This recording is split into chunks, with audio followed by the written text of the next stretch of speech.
এতক্ষণ আমি still title নিয়ে আলোচনা করেছি, অর্থাৎ আমি টাইটেল তৈরি করেছি যে টাইটেলগুলো স্থির অবস্থায় থাকবে। এটা ছিল স্টিল টাইপের। এখন আমি অ্যানিমেটেড টাইটেল তৈরি করব, অর্থাৎ টাইটেল তৈরি করে সেটাকে অ্যানিমেশন করাবো। এই টাইটেলটাকে আমি এখান থেকে মুছে দেই, এরপর ক্লিক করে কিবোর্ড থেকে ডিলিট কিটা প্রেস করি। এখানে টাইটেলস ফোল্ডার মধ্যে থাক। এখানে আমি নতুন একটা টাইটেল তৈরি করব, যেটা হবে অ্যানিমেটেড টাইপের। এজন্য পূর্বের মতোই এর উপর রাইট ক্লিক করি এবং অ্যাড টাইটেল এই অপশনটা নির্বাচন করি। দেখতে পাচ্ছি এখানে কুইক টাইটেলার উইন্ডোটা আসছে এবং টেক্সট টুলে রয়েছে। ব্যাকগ্রাউন্ড প্রপার্টিজ এর নিচে টাইটেল টাইপ এর সামনে দেখতে পাচ্ছি still.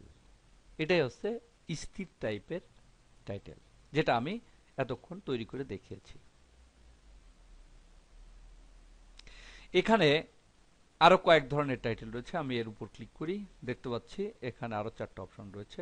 Role from bottom, roll from top, scroll from right, scroll from left. আমি এখানে একটা টাইটেল তৈরি করব যেটা হবে নিচ থেকে উপরের দিকে অ্যানিমেশন হবে।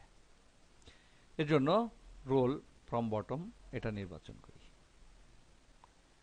এখানে সিলেক্ট টুলে গিয়ে পুনরায় টেক্সট টুলে যাই এবং এখানে লিখি ভাই ভাই মাল্টিমিডিয়া।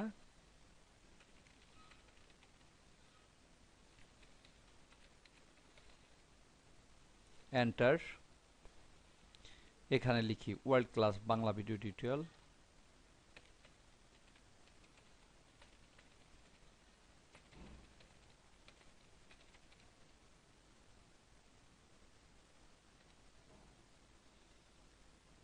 এটাকে ছোট করি, এর সাইজটা কমিয়ে দেই, এখানে 48 করে দেই। এন্টার। এখানে লিখি আপডেট ইউর লাইফ।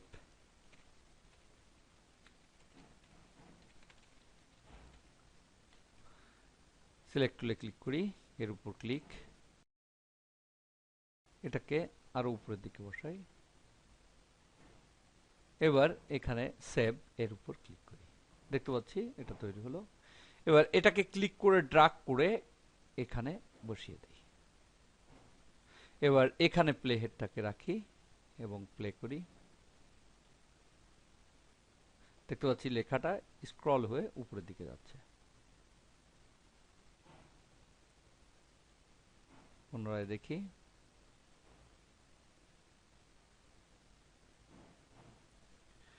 এখানে লেখার যে স্পিডটা রয়েছে, অর্থাৎ টাইটেল যে স্পিডে উপরের দিকে যাচ্ছে, এটাকে কমিয়ে বাড়িয়ে দেওয়া যায়। যদি এটাকে স্লো করতে চাই তাহলে টাইটেলটার সাইজ বড় করতে হবে। সাইজ বড় করলাম, এবার প্লে করি। দেখতে পাচ্ছি এটা স্লোলি উপরের দিকে যাচ্ছে।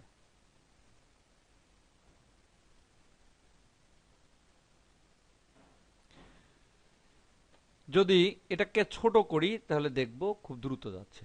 অর্থাৎ যদি ফাস্ট মুভ করাইতে চাই তাহলে ছোট করতে হবে, এবং যদি স্লো মুভ করাইতে চাই তাহলে বড় করতে হবে। আমি ছোট করেছি, এবার দেখি। দেখতে পাচ্ছি খুব দ্রুত এভাবে চলে যাচ্ছে। এভাবে অ্যানিমেটেড টাইটেল তৈরি করা যায় এবং সেটাকে স্লো এবং ফাস্ট মুভ করা যায়।